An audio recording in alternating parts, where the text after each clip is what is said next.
With love, reverence and gratitude, I offer my prayerful pranams at the divine lotus feet of our dearest, loving and omnipresent Lord, Bhagawan Sri Sathya Sai Baba.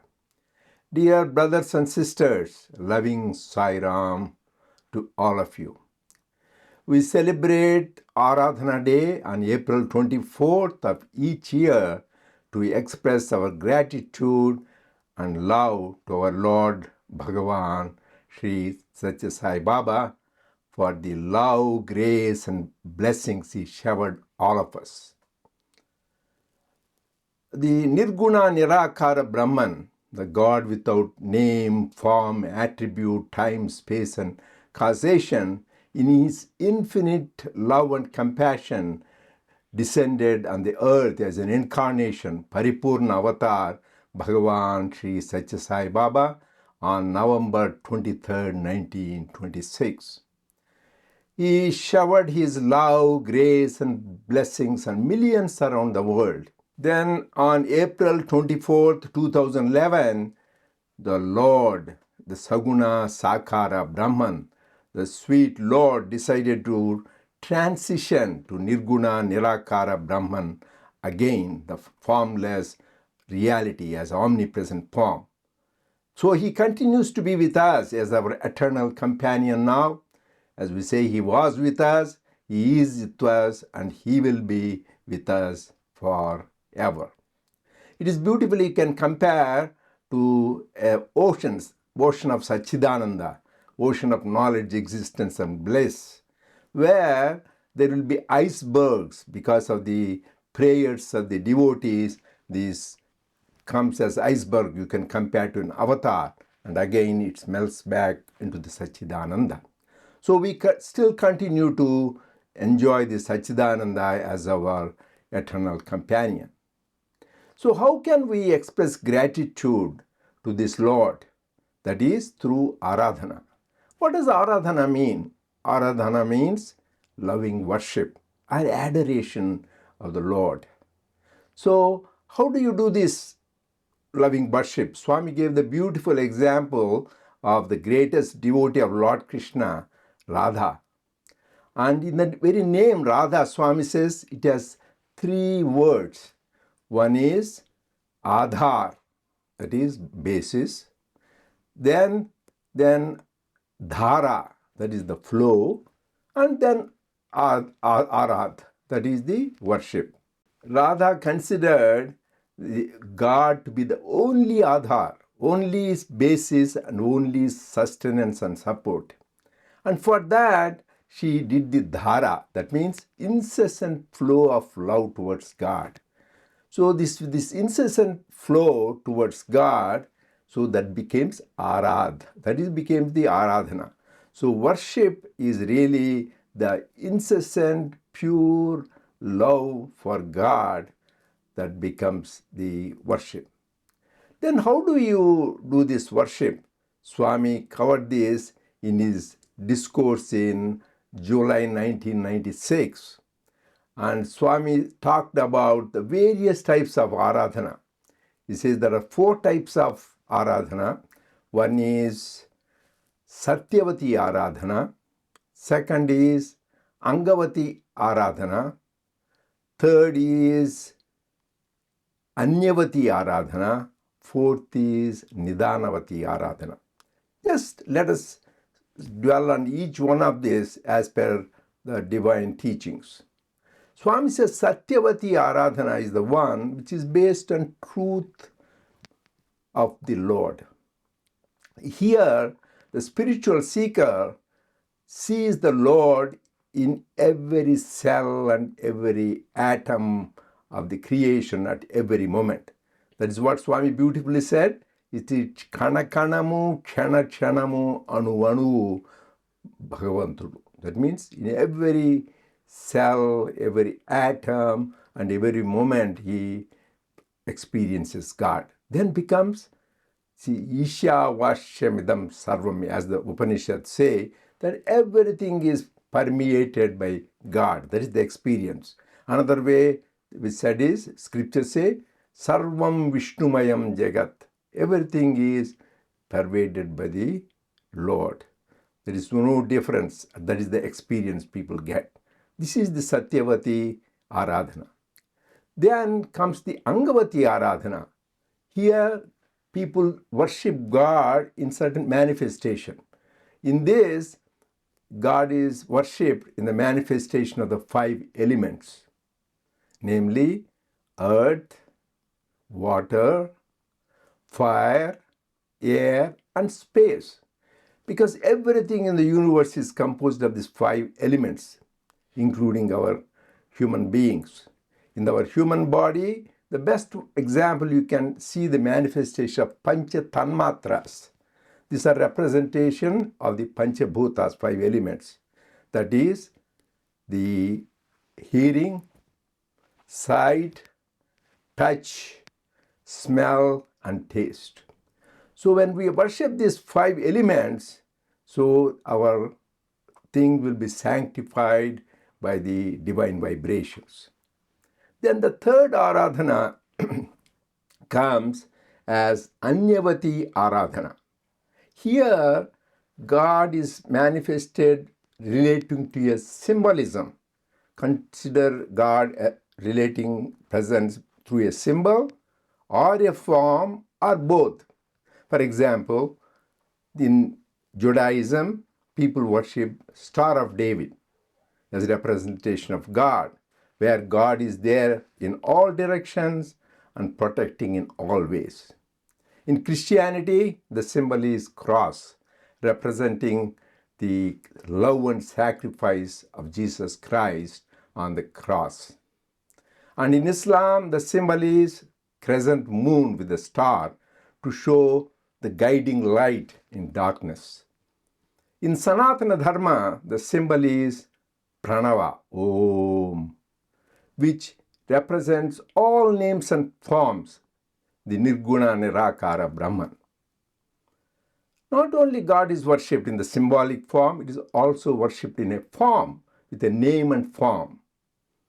Like in the Hinduism, people worship Lord Rama having a bow and arrow, and Lord Krishna with a peacock on the head and the flute in his mouth, and Lord Shiva having the Ganges in his matted locks on the top, and Vishnu wearing the conch, discus, mace, and lotus in his 4 hands.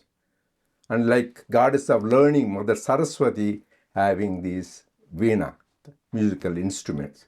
So God is worshipped in various ways through the symbols or the name and form. But one thing beauty, as Swami said, is whenever you think of a name, it reminds you of the form.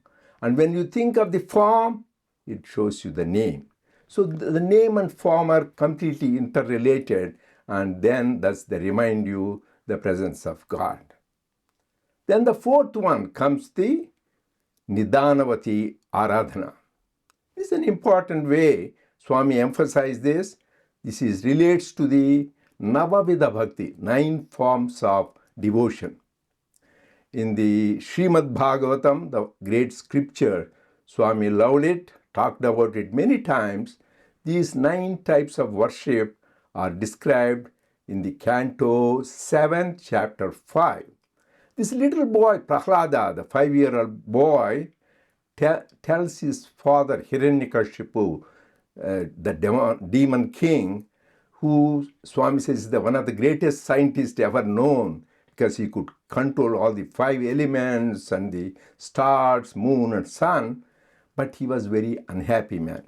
He teaches him, if you want to be peaceful and happy, follow these 9 types of devotion. So what are those? Swami used to beautifully in his melodious voice sing, Shravanam, Kirtanam, Vishnu Smaranam. Let us go briefly about each one, how we can relate to that in our daily life, practically to experience God. First is Shravanam, just listening to God and its glories. The greatest example of this King Parikshit, who was destined to die because of a curse in 7 days due to snake bite. So instead of getting depressed and worried because he's such a blessed so he wanted to spend the last 7 days giving up all his earthly responsibilities and duties, sit on the shore of the Ganges and listen to the glories of the Lord, which came out as Srimad Bhagavatam. And this was related to King Parikshit by the great sage Shuka.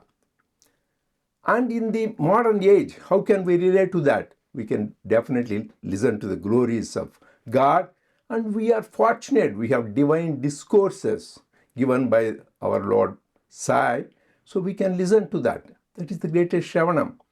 And we have many experiences of the devotees, which we can hear in the person or on the YouTube and other ways. That is Shravanam. That is sanctifies our hearing and mind and gives the divine vibrations. Then comes the Kirtanam, singing the glories of God.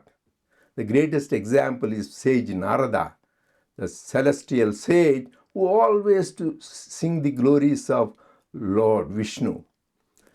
And in the modern age, we heard of great saints like Mirabai, who was always singing the glories of Lord Krishna and merged with Lord Krishna. And sage Tyagaraja, the great composer and singer, and also the Ramadasu, both were singing the glories of Lord Rama and sanctified their life and had the vision of Lord Rama. So there are many people, great sages and saints, by singing the glories of God, they attain the goal. They attain the Parama Bhakti, supreme devotion. Even in this age, we can do that. We can sing the bhajans. That is what the beauty of Swami is. He introduced bhajan as a great spiritual practice from his young days. Started as Pandari bhajan and subsequently introduced it in all the aspects of the Sathya Sai organization, in all centers, in all events. So these bhajans, this devotional singing connects us to God. And also they introduce japam, just the repetition of the name, say Om Sri Sai Ram or any other name of the chosen deity. Then comes Vishnu Smaranam, remembrance of God, constant remembrance of God. The greatest example is this young boy, Prahlada, which comes in Bhagavata, who is the one who talked about these 9 types of devotion. He was constantly remembering God. That is where there is love, there is no fear. So he was never afraid. His father subjected to him to all kinds of trials and tribulations. He was taken to the top of the mountain and thrown down to kill him. He was trampled by the elephants. He was given terrible poison to drink. He was put in fire. Nothing bothered him. He had that faith and confidence his Lord would save him. So he was always cheerful and happy and fearless always because he constantly remembered God. And we can also do that. Always remember God. Actually, Swami says you should eat God, drink God, think God, be God. Actually, beautifully, Lord Krishna in Bhagavad Gita, chapter 9 and verse 27 says, Yat karoshi yadashnasha yad juhoshi dadasiyat yat tapasyasi kaunteya tat kurusha madarpanam.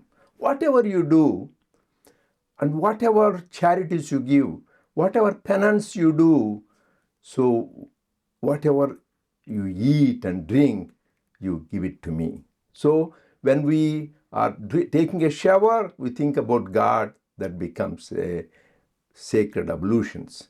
When we are eating food and think about Him, that becomes sanctified food, prasad. When we are walking and we are thinking about Him, that becomes the pradakshina, circumambulation around God. So, and whenever we are talking or conversing with people, still thinking, that becomes the singing His glory. So every act of us becomes sanctified and becomes worship because it is the Vishnu Smaranam, remembrance of God. Then comes next one is Padasevanam. It is worshipping the feet of God. As we all know, some of the devotees, we always used to worship to have Pada Namaskar, touching the feet of the Lord, even massaging his feet. But Swami would say, he will be very happy if you serve the devotees, you the people who are really sick and suffering, massage their feet. So serving the thing that is the real Padasevanam. And the greatest example here given is Mahalakshmi, the consort of Lord Vishnu, who always used to serve the feet of Lord Vishnu. And next comes the Vandanam, that is salutation to the Lord. So there is a great example for this. He is called Akrura. He is a great devotee of Lord Krishna. Always he used to prostrate, namaskar, and do the salutation. Salutation, when we do like this is salutation, Vandanam.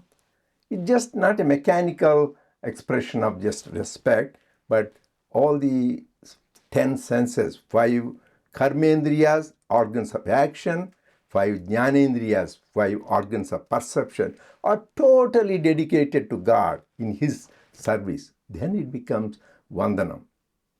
Then comes Archanam, that is worship of the God every day. The greatest example they take of King Prithu. This King Prithu, every day he used to worship God methodically, with discipline, with so much love and intensity. So we can also worship like that daily when we sit in our altar or the worship place, offering with love the flowers, incense, offer the food to the God.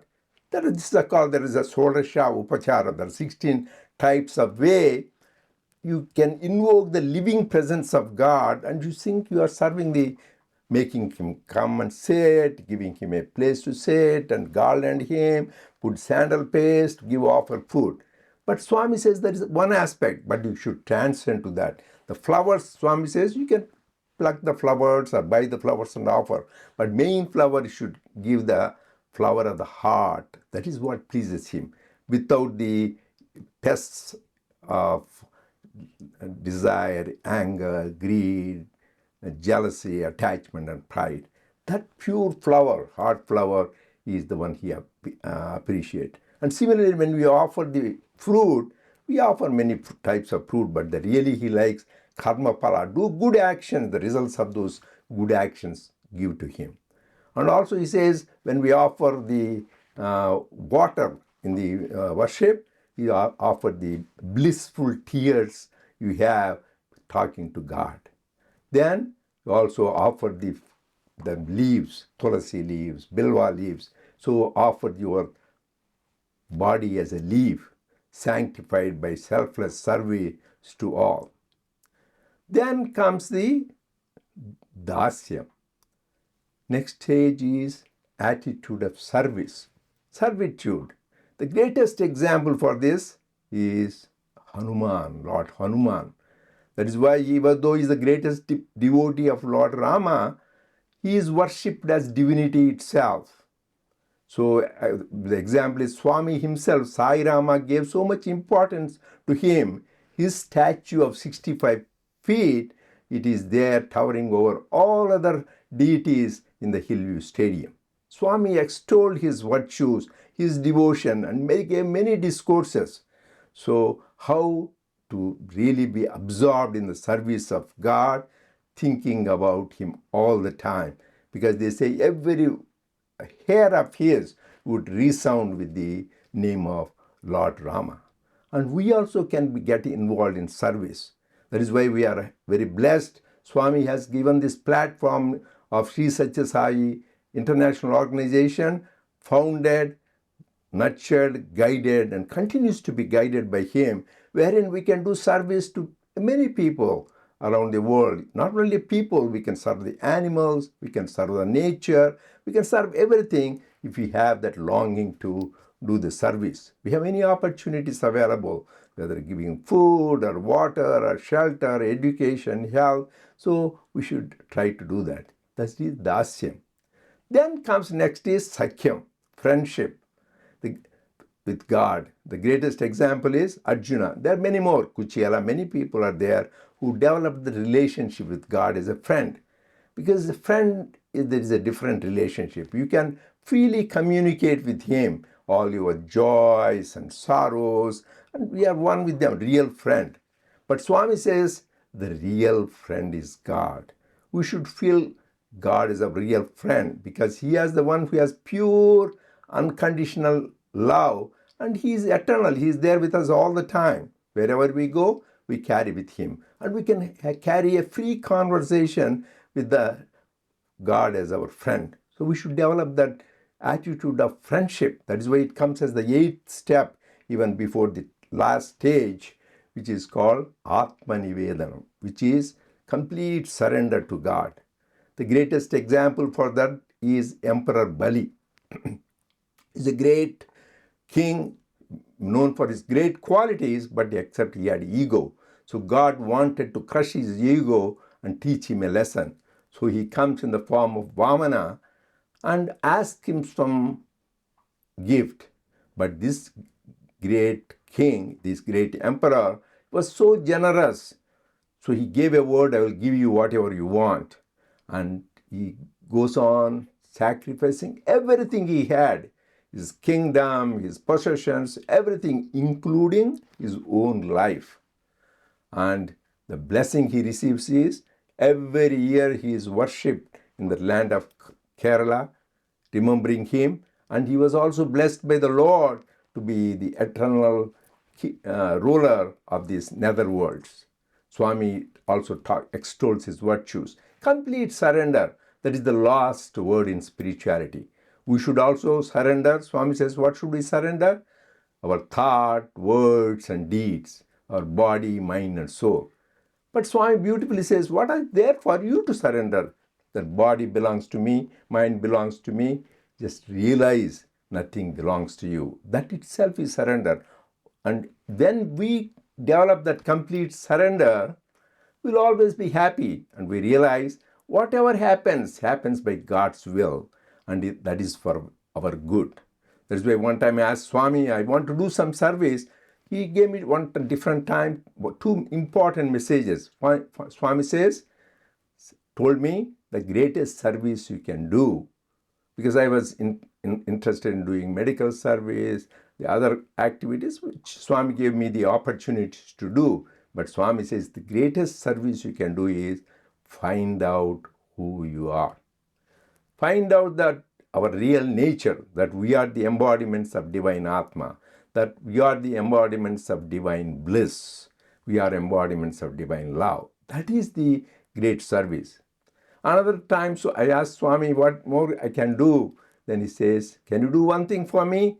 Be happy, and be happy. Because happiness is union with God. That means always be communicating with God, always be connected to God through our thought, word, and deed. Then we'll always be happy.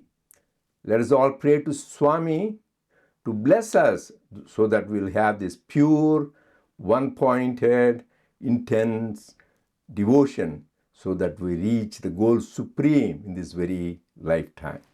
Jai Sai Ram.